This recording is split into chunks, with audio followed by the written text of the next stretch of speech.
Hello everyone and a very warm welcome to Wings Udan. My name is Princy Jain Bansal and as you know I am taking your English classes for your examination. Guys, today I have come up with a very new topic that has been introduced last year only. वो topic जो last year से पहले if you go back to 2018, 2017 तब के examination में वो उस topic पे क्वेश्चंस नहीं पूछे जाते थे. लास्ट ईयर ही वो टॉपिक इंट्रोड्यूस हुआ है. That is called the word swapping. Yes, now today I am taking that topic and 5 number के क्वेश्चन उस टॉपिक पे आते हैं वर्ड स्वैपिंग पे. तो if you do it in the right way तो वो 5 number you can take it very easily. So let's get on this topic and I'll tell you how to do it. So as the name suggests, word swapping. I mean word को swap करना. आपको एक sentence दिया होगा. How to do it? एक sentence दिया होगा like this. A sentence is given. उसमें एक पूरा यहाँ पर bold में in bold letters यहाँ पर आपको एक sentence के बीच में एक word को bold करा होगा, highlight करा होगा और उसके आगे A लिखा होगा. फिर कंटिन्यू होगा सेंटेंस, कुछ बोल्ड में एक वर्ड लिखा होगा, उसके आगे बी लिखा होगा. सिमिलरली ऐसे सी ऑप्शन और D option. What you have to do, what you have to see, what is the mistake here कि इनमें से एक वर्ड अपनी पोजीशन पर नहीं है, एक या दो वर्ड अपनी पोजीशन पे नहीं है. You have to swap them with the other options. आपको इनकी पोजीशन को चेंज करना है ताकि हमारे सेंटेंस का एक कॉन्टेक्चुअल, एक इंटैक्ट, एक प्रॉपर मीनिंग निकल कर सामने आए. Got it? लाइक आपको ऑप्शन ए को ऑप्शन बी के साथ रिप्लेस करना होगा, या ऑप्शन बी को ऑप्शन डी के साथ रिप्लेस करना होगा, या ऑप्शन डी को ऑप्शन ए के साथ रिप्लेस करना होगा, डिपेंडिंग अपॉन द सेंटेंस. सो इसी को कहते हैं वर्ड स्वैपिंग, यानी कि वर्ड्स को स्वाइप करके सेंटेंस को एक कॉन्टेक्चुअल मीनिंग देना. ओके गाइस, अब ये करेंगे कैसे? How will you do it? जैसे मैंने आपको लास्ट वीडियो में क्लोज टेस्ट कराया था तो मैंने आपको उसके रूल्स बताए थे कि उसको किस पैटर्न पे करना है. ऐसे ही मैं आज आपको वर्ड स्वैपिंग के लिए आई विल टेल यू कि व्हाट तैयारी, what preparation that you guys have to do before doing it. Reading, again reading. Yes, 2 types reading. Guys, reading newspapers. Yes, it is very must for everybody, not in the context with the English, but वैसे भी reading newspaper is a very good habit. आपको newspaper को read करना है and yes, English newspaper. You guys have to read it क्योंकि ये जो sentences यहाँ पर पूछे जाएंगे इनका contextually meaning जानने के लिए आपको अगर if you read the newspaper, so sentences are from there only. These words you will get familiar with the words being asked there. यहाँ पर जो words पूछे जाएंगे वो पहचान आपको न्यूज़पेपर जब आप रीड करोगे वही आपको पता चल जाएगा. इसके साथ आपको ये लगाना है तो सेंटेंस का मीनिंग इंटैक्ट होता है. वैसे भी newspaper reading is a good habit. You know, in the morning, मेरी सुबह शुरू नहीं होती unless and until I have a newspaper in one hand and a cup of tea in the other hand. So I think this is a good habit that everybody has to follow, reading newspaper. Okay? And second thing is reading comprehensions. Guys, मैं आपको bank examination के लिए तैयार करा रही हूँ तो मैं आपको उसी के रिलेटेड ही बात बताऊँगी. हमें कॉम्प्रीहेंशंस को रीड करना है. कौन सी कॉम्प्रीहेंशन? कोई भी बुक उठा के कोई भी कॉम्प्रीहेंशंस नहीं, जो रीडिंग कॉम्प्रीहेंशन, रीडिंग पैसेज आता है. लास्ट ईयर के क्वेश्चन पेपर्स निकालिए. You might be having you know the study material with your books होंगी. आप इंटरनेट से भी 2017, 2016, 2015, 2018 के रीडिंग कॉम्प्रीहेंशंस देखिए कौन से पूछे गए हैं आपको प्रीलिमिनरीज और मेंस में. उन्हीं की ही रीडिंग करिए. उनसे भी आपका ये जो कॉन्टेक्चुअल बेस्ड क्वेश्चंस है वो इजीली निकल जाएंगे. सो 2 तैयारियां आपको करनी है, reading newspaper and reading comprehension. Okay, यहाँ मैंने कुछ 4 एग्जांपल्स लिखी है कि वर्ड स्वैपिंग को कैसे करते हैं. चलिए आइए, let's get started with it और आपको बता देती हूँ कि हाउ टू डू इट. देखिए, फर्स्ट एग्जाम्पल रीड करते हैं सेंटेंस को. टेरिफ्स ए, ये टेरिफ्स वहाँ पर बोल्ड लेटर्स में लिखा होगा. आपके एग्जामिनेशन में जो क्वेश्चन आएगा उसमें बोल्ड में लिखा होगा. इसका मतलब this word has to be replaced with any of the options given in the sentence. Tariffs has imported, this is again option B and this is in the bold letters over there. Hired China, this is C part, on 603 items imposed, this is the D from US. Now I'll read it one more time. Now अब इसका मतलब समझिए.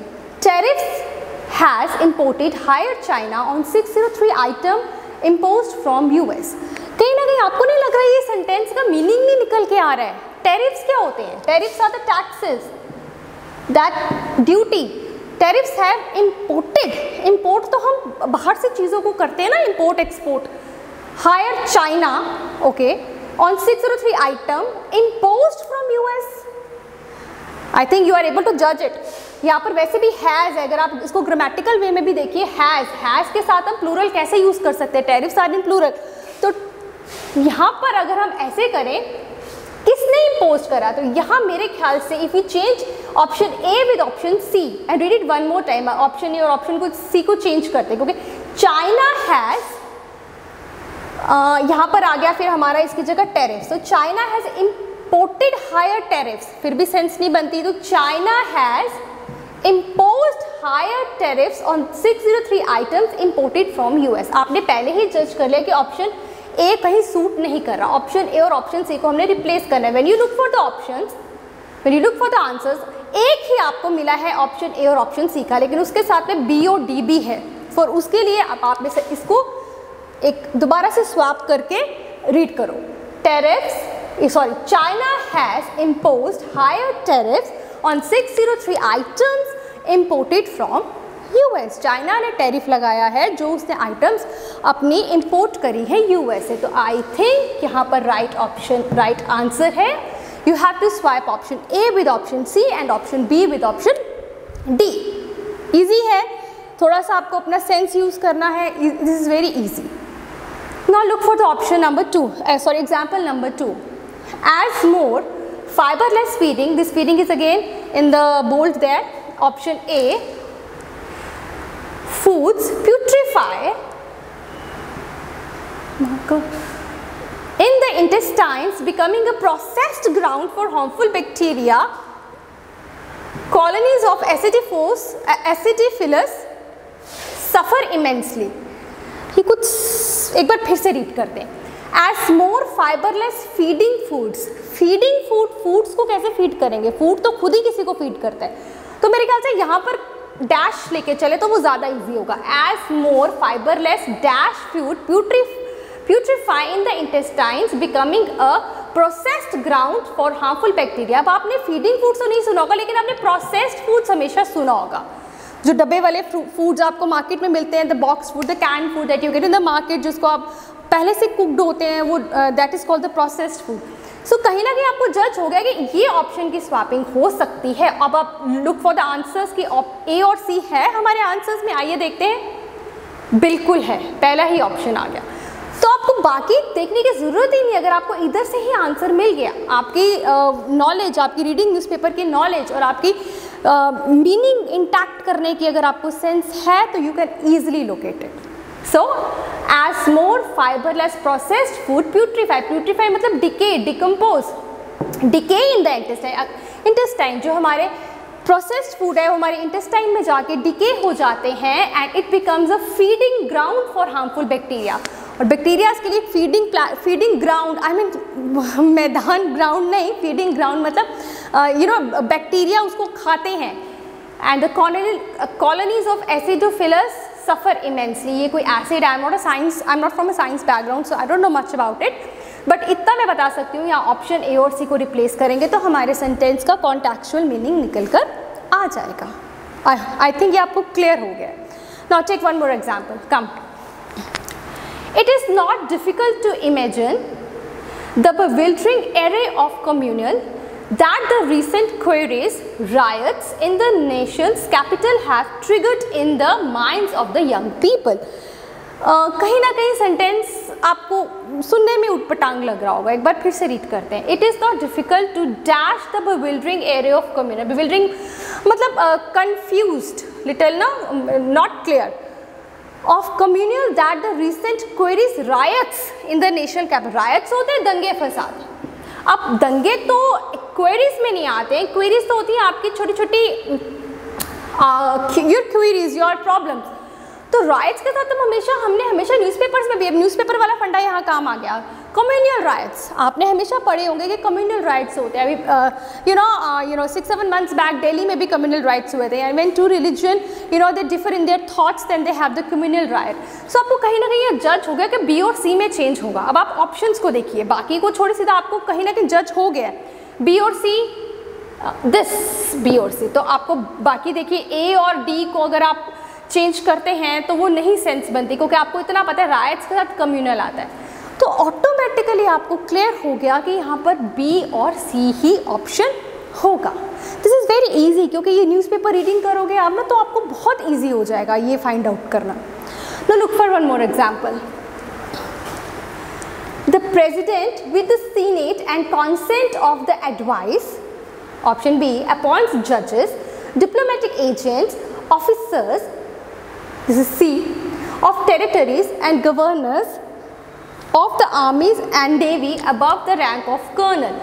कहीं ना कहीं आपको ये भी जज हो गया है कि ये इस टाइप के सेंटेंसेस भी न्यूज़पेपर में आते हैं ऑलमोस्ट हमारी आर्मी, नेवी, प्रेसिडेंट के रिलेटेड, हमारे पॉलिटिकल कंसर्न में। एक बार फिर से पढ़ते हैं। The president with the senate.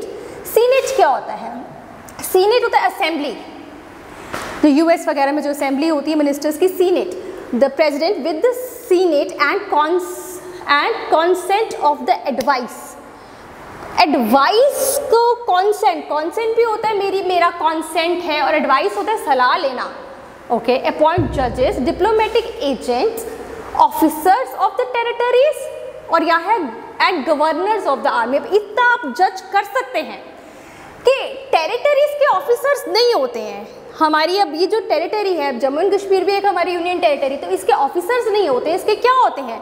Governors होते हैं, एंड डैश ऑफ आर्मी। अब आर्मी के क्या होते हैं? बिल्कुल सही, ऑफिसर्स। तो आपको कहीं ना कहीं जज हो गया है कि हमारा स्वैपिंग होगी बी और सी और डी ऑप्शन में। आइए देखिए, सी और डी ऑप्शन है, बिल्कुल है, लेकिन साथ में ए और बी भी चेंज हो रहा होगा, बिल्कुल हो रहा होगा। आप सेंटेंस में इन ऑप्शंस को भी चेंज करके डाल के देखते हैं। The president with the senate advice and the president with the advice and consent of the senate। जो senate होता है, I just told you senate उसकी असेंबली में, उसके consent के साथ, उसकी एडवाइस के साथ प्रेसिडेंट ने अपॉइंट करा है जजेस को, एजेंट्स को, ऑफिसर्स को, गवर्नर्स को above the rank of the colonel. तो आपने ऑप्शन सी और डी को देखा, जो आपको 100% श्योर था कि ये अपनी अप्रोप्रिएट जगह पर नहीं है। तो ऑटोमेटिकली जब आपने देखा तो आपको साथ ही में पता चल गया ए और बी भी चेंज होगा। So guys these are very easy. मैं एक्चुअली बोर्ड की यहाँ पर थोड़ी मुझे प्रॉब्लम हो जाती है। In my upcoming videos I will be taking more examples of word swapping, I will be taking more examples of the cloze test, I will taking the more examples of the, बहुत सारा भी मैं करवाऊंगी, अभी तो शुरुआत है, you have a long way to go. So I will be coming up more and more videos of this type and telling you कि किस तरीके से आप अपनी कॉन्टेक्चुअल नॉलेज, ग्रामेटिकल नॉलेज को कर सकते हैं। So now as I have promised in my last video में भी मैं शायद थोड़ा जल्दी हो गया था तो मैं देना भूल गई थी। आज आई will be taking up with few words of vocabulary and few words of idiom and phrases। All right, let's do it. My marker is not working, let me take the other one. So some idioms, अगर आप हर बार मैं आपको 3-3, 4-4 idioms देती रहूँगी ना तो it will be very helpful to you. By the time your exam will come, you have a good dictionary in your mind and vocabs. All right. So my first idiom will be coming on the way, fling away.